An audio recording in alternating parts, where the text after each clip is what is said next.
الشيطان الرجيم بسم الله الرحمن الرحيم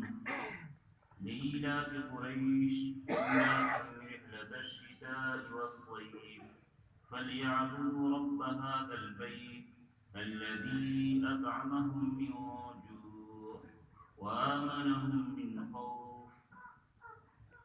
بسم اللہ الرحمن الرحیم. شروع کرتا ہوں میں اللہ ہی کے نام سے جو بہت مہربان نہایت رحم والا ہے.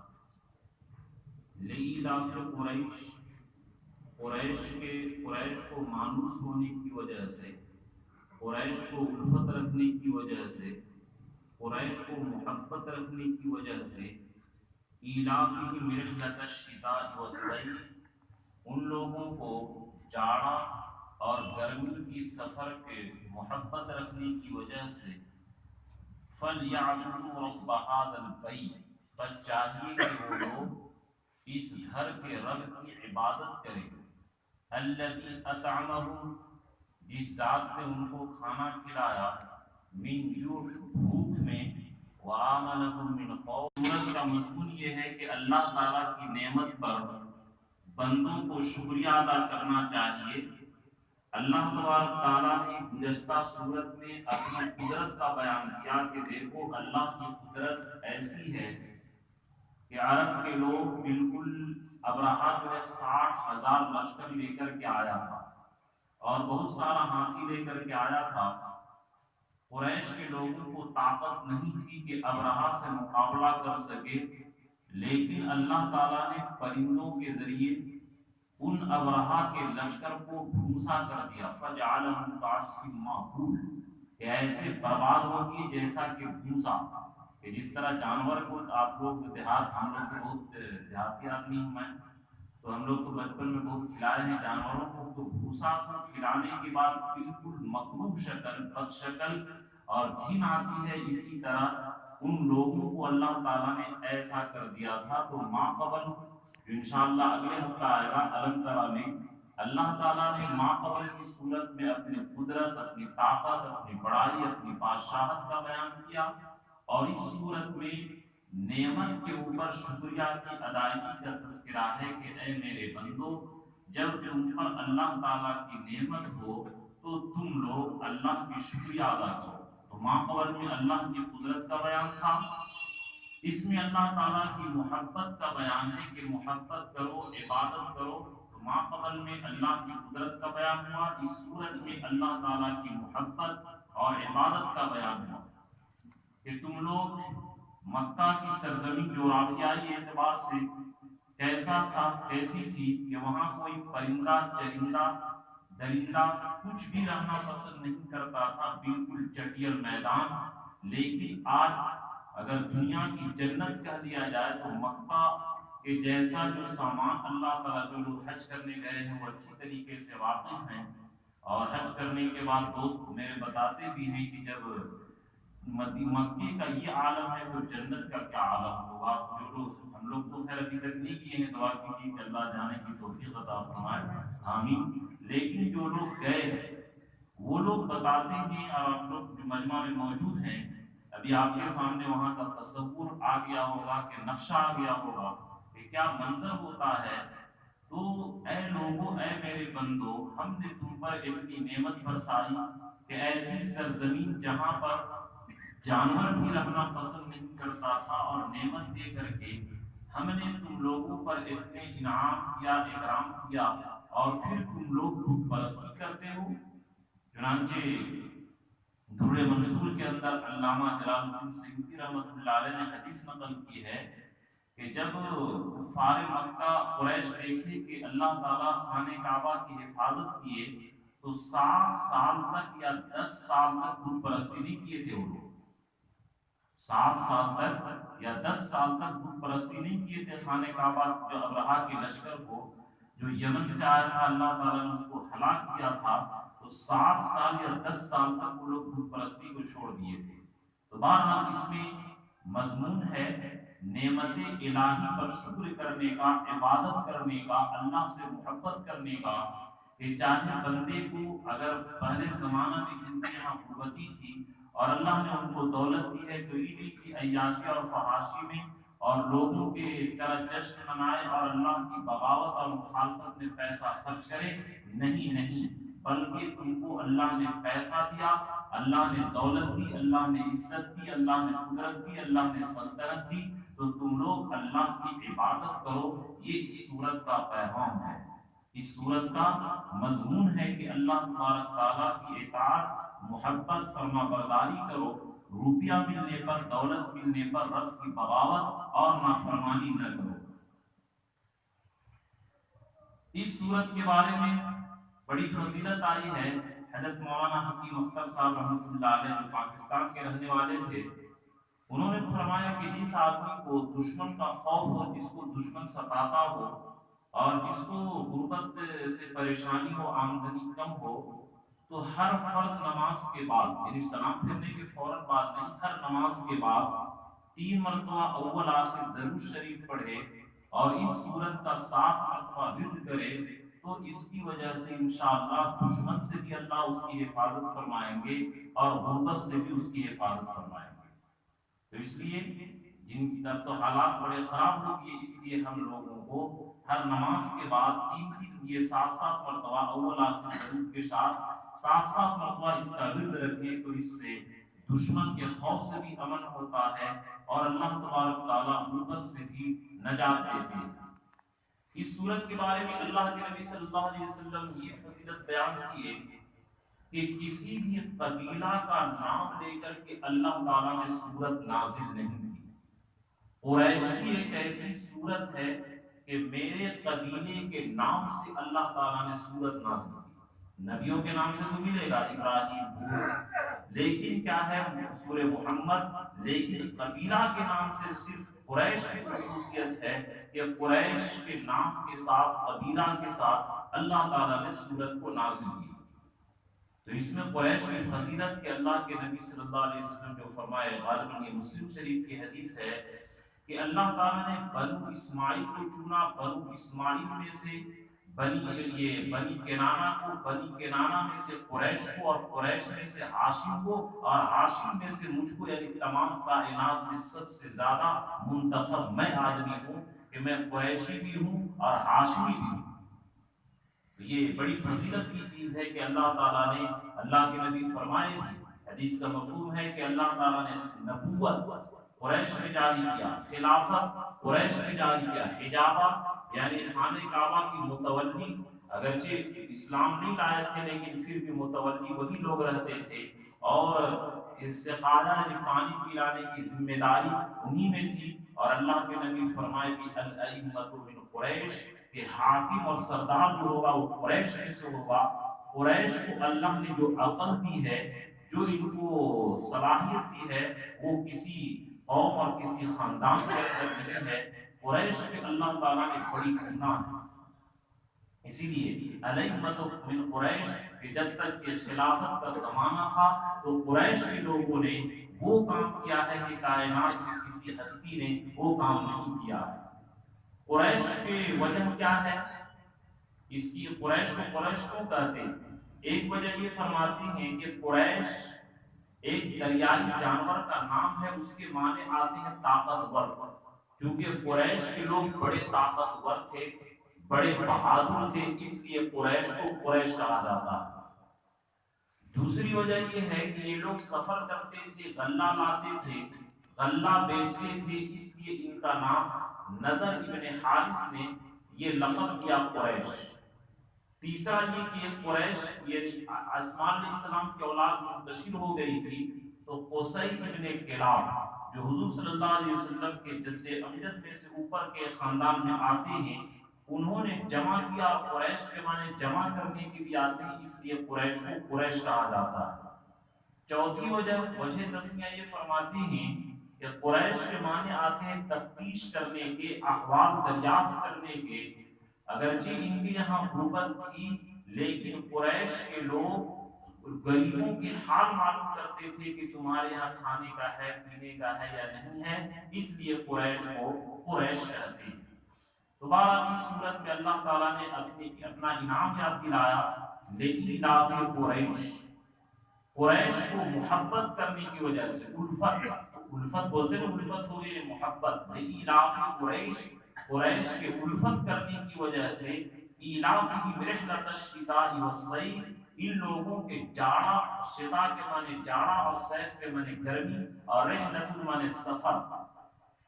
اس جاڑا اور گرمی کے سفر کے مانوس ہونے کی وجہ سے کہ یہ عرب کی سرزمین ایسی ہے، نہ وہاں کھیتی باڑی ہو سکتی ہے، نہ تجارت ہو سکتی ہے، اور راستہ بھی بڑا خراب، جو بھی جاتا اس کو لوٹ مار لیتا، اور کوئی آدمی گھر سے نکل نہیں سکتا تھا، بڑا بدحال، بڑی بڑی بدحالی تھی۔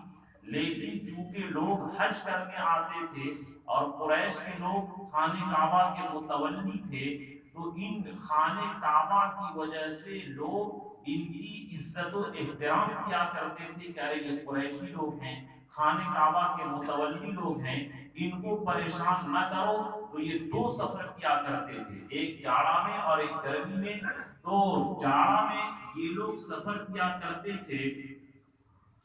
یمن کا، کیونکہ یمن کا علاقہ گرم تھا، اس لیے جاڑا کے دنوں میں یمن کا سفر کرتے، اور گرمی کے دنوں میں شام کا سفر کرتے، کیونکہ وہ علاقہ ٹھنڈا تھا۔ اور ان دو سفروں کی وجہ سے ان کا سال بھر کی آمدنی کھانے پینے کی اچھی ہو جاتی تھی، تجارت کی وجہ سے ان کی ترقی بھی خوب ہوئی، اور خانہ کعبہ کی عظمت کی وجہ سے اللہ تبارک تعالیٰ لوگوں کے دل میں محبت ڈال دیے تھے، اس لیے کوئی ان سے چھیڑ چھاڑ نہیں کرتا تھا۔ تو یہ خانہ کعبہ کی برکت کی وجہ سے یہ قریش کے لوگ ترقی کر رہے تھے۔ تو بہرحال حضرت ابراہیم علیہ السلام جو دعا کیے تھے، ربی انی اسکنت من ذریتی بواد غیر ذی زرع عند بیتک المحرم، کہ اللہ میں اپنی اولاد کو غیر ذی زرع یعنی غیر آباد، جہاں پیداوار نہیں، بنجر علاقہ چٹیل میدان میں ٹھہرا دیا ہوں، تاکہ یہ لوگ آپ کی نماز قائم کرے۔ فجعل افئدۃ الناس تہوی الیہم، لوگوں کا دل مکے کی طرف مائل کر دیجیے۔ آپ لوگ جو حج کرنے گئے ہوں گے،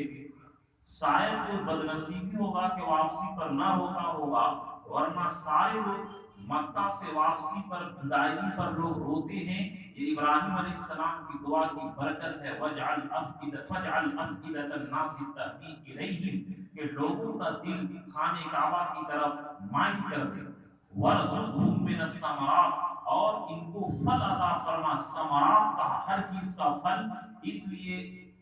اس زمانے کے اندر عام ہم لوگ نہیں کھا سکتے ہیں، لیکن 24 مہینہ کے اندر جون سا پھل، جس موسم کا جو چیز آپ چاہیے، ساری دنیا سے سب سے بہترین چیز جو بھی بنتی ہے اللہ تعالیٰ وہاں بھیجتے ہیں۔ یہ ابراہیم علیہ السلام کی دعا کی برکت ہے، گاڑی کے اعتبار سے ہو، اسباب کے اعتبار سے ہو، کھانے پینے کے اعتبار سے ہو،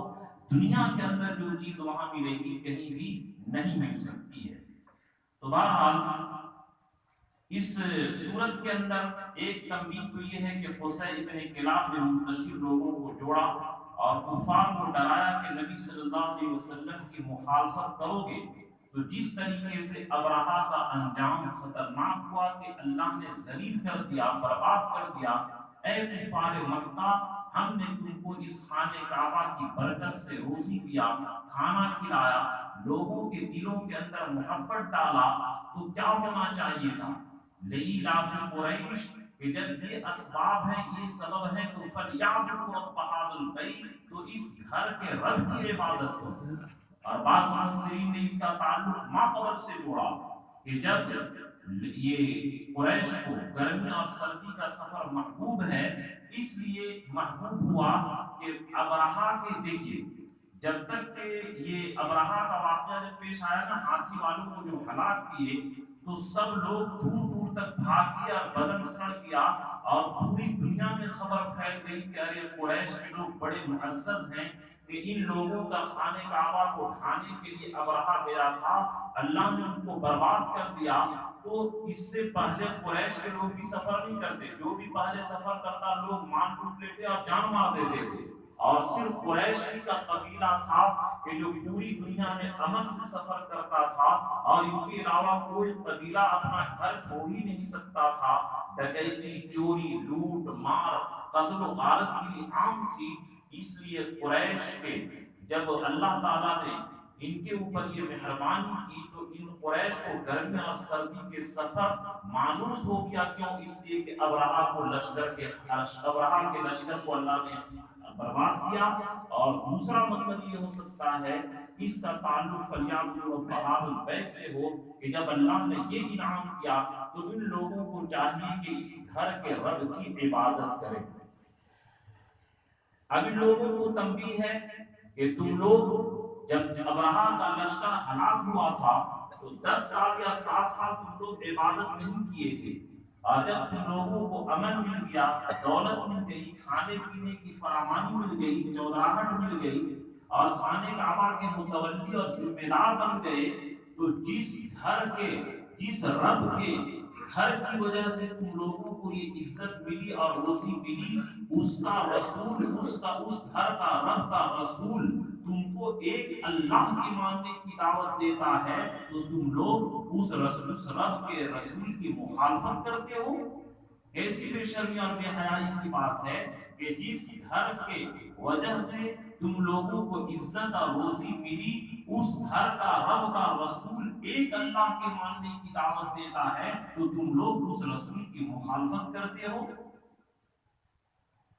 تو اس میں سبق ہے کہ تم لوگ ابرہہ بت کو چھوڑ کر کے اللہ سے مدد مانگے تھے، اور پھر اب جب اللہ امن دے دیے تو 360 بت رکھ دیے، اور نبی شرک چھوڑنے کی دعوت دیتے ہیں تو تم دشمنی کرتے ہو. یاد رکھو کہ تم دشمنی کی وجہ سے اس گھر کے نظام کو بدل نہیں سکتے ہو. اور یاد رکھو کہ جس طرح دشمنی کی وجہ سے میں نے ابرہہ کو برباد کیا، اے کفار قریش ہم بھی تم لوگوں کو برباد کریں گے. اور چنانچہ غزوہ بدر، احد، احزاب یہ مثال ہے کہ اللہ تعالیٰ نے ان قریش کے کفار کو جو بڑے بڑے سردار تھے، ابو جہل، ابو لہب، امیہ ابن خلف، ان سارے لوگوں کو اللہ نے قتل کروا دیا اور سارے لوگوں کو ذلیل کرا دیا. اس لیے مسلمانوں یہ سینہ اونچا کر کے رکھیے کہ دشمن کتنا ہی زیادہ طاقتور ہو جائے اور ہم لوگ اپنے رب کی عبادت اور اطاعت میں لگے رہیں، تو یاد رکھیے کہ جس طرح اللہ نے ابرہہ اتنی بڑی طاقتور لشکر سے اللہ تعالیٰ نے ان کی حفاظت کرائی، تو امت محمدیہ کی حفاظت کرائیں گے. اللہ کے نبی کا وعدہ ہے کہ فتح امہ، یہ امت کیسے ہلاک ہو سکتی ہے، انا اولها، کہ میں اس امت کا شروع ہوں، والمہدی وسطها، اور امام مہدی اس امت کے بیچ ہیں، والمسیح آخرها، اور عیسیٰ ابن مریم اس امت کے اخیر میں ہوں گے. یہ امت ہلاک نہیں ہو سکتی ہے. ہاں پریشانی آئے گی، ستائے جائیں گے، لیکن یہ بات کان کھول کر کے اور سینہ اونچا رکھ کر کے سنیے، امت محمدیہ کو کوئی تباہ اور برباد نہیں کر سکتا. یہ رب کا وعدہ اور رسول کا وعدہ ہے. اس لیے ہم لوگ اپنا کام کریں. اللہ کا وعدہ ہے لن یضرکم ان تصبروا وتتقوا، کہ ان دشمنوں کا مکر و فریب تمہیں نقصان نہیں پہنچا سکتا اگر تم لوگ تقوی اختیار کرتے ہو. تیسرا پیغام ان کفار مکہ کو یہ ہے کہ جس طرح ابرہہ خانہ کعبہ کو مٹانے کے لیے آیا تھا اور یمن کے اندر ایک خانہ کعبہ کا بدل بنایا تھا کہ لوگ یہاں حج کریں گے، تو جس طرح ابرہہ خانہ کعبہ کو مٹا نہیں سکا، اے کفار مکہ، ابو جہل ہر وقت فکر میں رہتا تھا کہ نعوذ باللہ حضور کو کب شہید کر دیں، قتل کر دیں. تو کفار مکہ کو یہ تنبیہ ہے کہ جس طرح ابرہہ خانہ کعبہ کو مٹا نہیں سکا، اسی طرح اے کفار مکہ، کفار قریش، تم کو اللہ نے اس گھر کی وجہ سے عزت دی، طاقت دی، دولت دی، تجارت کی وجہ سے تم لوگوں کا مان بڑھا. یاد رکھو کہ جس طرح ابرہہ خانہ کعبہ کو مٹا نہیں سکا، اسی طرح تم لوگ رسول کے دین کو مٹا نہیں سکتے ہو. اور جس طرح ابرہہ کو نیست و نابود کیا، اسی طرح تم لوگوں کو رسول کی مخالفت پر نیست و نابود کریں گے. تو یہ تنبیہ ہے ان لوگوں کو. تو یہ تو ان کفار مکہ کو تنبیہ ہے. فَلْيَعْبُدُوا رَبَّ هَٰذَا الْبَيْتِ، کہ اللہ تعالیٰ نے تم لوگوں کو یہ نعمت دی، گرمی اور سردی کے سفر، کہ گرمی کے موسم میں ٹھنڈا علاقہ کا اور ٹھنڈا کے موسم میں گرم علاقہ کا سفر کرایا، تو کیا کرنا چاہیے؟ فَلْيَعْبُدُوا رَبَّ هَٰذَا الْبَيْتِ، اس گھر کے رب کی وہ لوگ عبادت کریں، الَّذِي أَطْعَمَهُم مِّن جُوعٍ، جس نے ان لوگوں کو بھوک میں کھانا کھلایا، وَآمَنَهُم مِّن خَوْفٍ، اور خوف سے امن دیا، ان کو نجات دیا، خوف سے بے معمول کر دیا، خوف میں امن دیا، ڈر ان لوگوں کے دلوں سے نکال دیا، تو تم لوگوں کو کیا کرنا چاہیے؟ اپنے رب کی عبادت کرنی چاہیے، نہ کہ رب کی بغاوت اور نافرمانی کرنی چاہیے۔ تو اللہ تعالیٰ نے ان لوگوں سے ایسا کرایا بھی کہ ان کو نیست و نابود بھی کرا دیا، خانے کعبہ کی متولیت بھی چھین لی، اور یہ سزا سنائی کہ فلا يقربن المسجد الحرام بعد عامهم هذا، کہ وہ لوگ پہلے تو متولی اور ذمہ دار تھے، لیکن جب فتح مکہ ہوا تو اللہ نے اعلان کر دیا فلا يقربن المسجد الحرام بعد عامهم هذا، کہ اس فتح مکہ کے بعد کوئی کافر حدود حرم کے اندر داخل نہیں ہو سکتا ہے۔ اگر کوئی کافر پکڑا گیا حدود حرم کے اندر تو سیدھے اس کی سزا قتل ہے۔ اب لوگ اعتراض کرتے ہیں کہ ہم لوگوں کی مندر میں جاتے ہیں تو ہم لوگ کو قتل نہیں کرتے ہیں، اور یہ مسلمانوں کا کیسا مذہب ہے کہ ہم حدود حرم کے اندر کعبہ میں داخل ہونا چاہیں تو قتل کر دیا جاتا ہے؟ اس کا جواب ہمارے علماء دیتے ہیں کہ ہر شہر میں، ہر ملک میں داخل ہونے کے لیے ویزا چاہیے۔ اگر بغیر ویزا کے کسی ملک میں کوئی داخل ہو تو جرم ہے کہ نہیں ہے؟ قتل کیا جائے گا کہ نہیں کیا جائے گا؟ دیکھو بغیر ویزا کے کیسے داخل ہو گئے؟ اسی طرح اللہ کا جو حدود حرم ہے وہاں پر بھی ایمان کا ویزا چاہیے۔ اگر جس طریقے سے دنیا کا قانون ہے کہ بغیر ویزا کے داخلہ نہیں ہو سکتا ہے، اسی طریقے سے ایمان کے بغیر، ایمان کے ویزا کے بغیر اس حدود حرم کے اندر داخلہ نہیں ہو سکتا ہے۔ یہ اللہ کا قانون ہے۔ تو یہ تو کافروں کو تنبیہ ہوئی، اب مسلمانوں کو تنبیہ ہے کہ اے مسلمانوں، ہم نے تم لوگوں کو دولت دی، ڈالر دی، اور تم لوگوں کو حکومت دی، تو یاد رکھو کہ اس کے اندر غیروں کی کلچر کے اتباع اور پیروی نہ کرو۔ جس طرح اس میں کفار مکہ کو تنبیہ ہے، مسلمانوں کو بھی تنبیہ ہے۔ چنانچہ حافظ تو نہیں ہوا، افسوس ہوتا ہے کہ حافظ ہوتا تو بہت اچھی بات ہوتی، بہت ساری آیت کیا مطلب ذہن میں ہوتا ہے لیکن آیت یاد نہیں ہوتی ہے۔ تو بہرحال اللہ تعالیٰ نے انعام بیان کیا کہ ان بستی والوں کا انعام دیکھو، جنتان عن یمین و شمال، کہ دو دو باغیچے تھے ان لوگوں کے دائیں اور بائیں طرف، کھٹمل بھی نہیں تھا، اتنی خوشگوار ہوا تھی، لیکن جب ان بندوں نے رب کی نافرمانی کی فَأَذَاقَهَا اللَّهُ لِبَاسَ الْجُوعِ وَالْخَوْفِ، تو اللہ تعالیٰ نے رب کی نافرمانی کی وجہ سے ان کے اوپر بھوک کا لباس اور خوف کا لباس پہنا دیا۔ لباس جس طرح جسم سے جدا نہیں ہوتا ہے، تو ان لوگوں نے جب نافرمانی کی، ان کے بند کو توڑ دیا، ان کے معمولی سے یہ جھاگ خراب درختوں کو چھوڑ دیا، پانی کو ختم کر دیا، پانی کو سکھا دیا، اور ان کی نعمت کو چھین لیا۔ اسی طریقے سے اے مسلمانوں، اگر تم کو ڈالر کی شکل میں، تیل کی شکل میں، گیس کی شکل میں، اور جتنی بھی شکل ہے ان شکلوں میں جو نعمت ملی ہے، اس نعمت کی ناقدری نہ کرو، عیاشی اور فحاشی کے اندر اور رب کی بغاوت کے اندر نہ اس کو استعمال کرو، ورنہ اللہ تعالیٰ تم لوگوں سے اس نعمت کو چھین لیں گے۔ ہم لوگوں کو اللہ تعالیٰ نعمت دیے تھے، اور آج ہم لوگ نعوذ باللہ 1 جنوری کی شکل میں، اور بہت سارے مسلمان برتھ ڈے مناتے ہیں۔ تعجب یہ ہے کہ میں ایک سفر کر رہا تھا تو ڈرائیور بڑا بدماش مسلمان لڑکا تھا، میں نے کہا کہ گانا بند کرو، بولا حافظ جی اگر گانا بند کریں گے تو یہ جل جائے گا، یہ نقصان نہیں مانا، بجاتے رہا۔ تو وہ یہ کہہ رہا تھا کہ آج میرے یہاں برتھ ڈے ہے اور آج ہم قرآن خوانی کے لیے لڑکوں کو بلائے ہیں،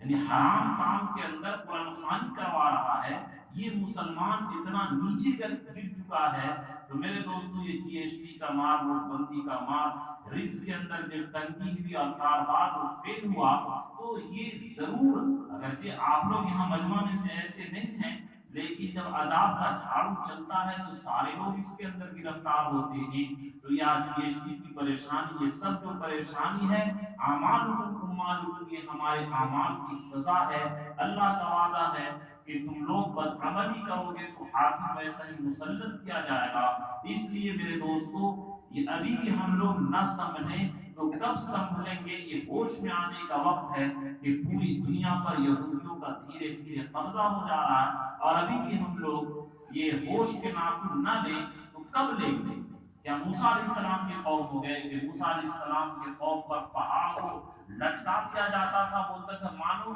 تو تھوڑی دیر مانتے تھے، پھر کہتے تھے سمعنا وعصینا، سن تو لیے لیکن نافرمانی کریں گے۔ تو نعوذ باللہ مسلمانوں کی حالت بہت بدتر ہو گئی ہے۔ تو اب چونکہ 1 جنوری بھی آنے والا، انشاءاللہ آئندہ جمعہ کو اسی موضوع پر تقریر بھی رہے گی، لیکن آپ لوگوں سے اس مجمع کے اندر، مسجد کے اندر میں وعدہ لیتا ہوں اور ہاتھ اٹھا کر کے وعدہ کروانا چاہتا ہوں کہ یہ برتھ ڈے 1 جنوری اور جتنے بھی کفار کے شعار اور ان کی علامات ہیں، یہ انشاءاللہ ہاتھ اٹھا کر کے وعدہ کیجیے کہ ہم لوگ نہیں منائیں گے انشاءاللہ۔ دوبارہ اس میں مسلمانوں کو بھی تنبیہ ہے کہ تم کو حکومت ملی، دولت ملی، اگر تم لوگ نعمت کی ناشکری کرو گے تو اللہ تعالیٰ تم سے نعمت کو چھین لیں گے، اور تم سے نعمت کو چھیننے کے بعد پھر دوسرے لوگوں کو دیں گے، اور تمہارے اوپر فَأَذَاقَهَا اللَّهُ لِبَاسَ الْجُوعِ وَالْخَوْفِ، کہ تم لوگوں کے اوپر بھوک کا لباس اور خوف کا لباس پہنا دیں گے، جس کی وجہ سے تمہاری ذلت اور تباہی آتے رہے۔ تو بہرحال اس صورت کا پھر سے ترجمہ ایک بار دیکھ لیجیے۔ لإیلاف قریش، قریش کو مانوس ہونے کی وجہ سے،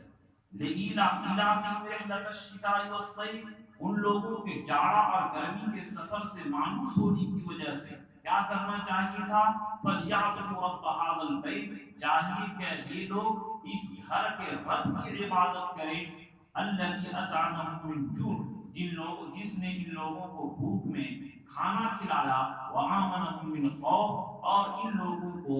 خوف سے نجات دیا، امن دیا، بچا دیا۔ تو اس صورت کا مضمون یہ ہے کہ اللہ تعالیٰ کی نعمت اور نعمت ملے، اور تو اس صورت میں تم اللہ کی محبت کر، اللہ سے محبت کرو، اللہ کی اطاعت کرو،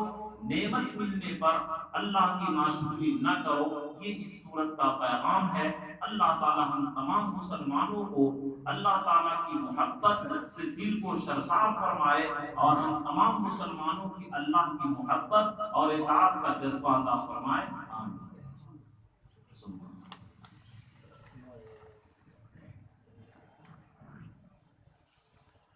اللهم لك الحمد كله ولك الشكر كله ولك الملك كله، اللهم لا نحصي عليك ما أثنيت على نفسك، اللهم صل على محمد كما تحب وترضى، يا حي يا قيوم برحمتك نستغيث، اللهم أصلح لنا شأننا كله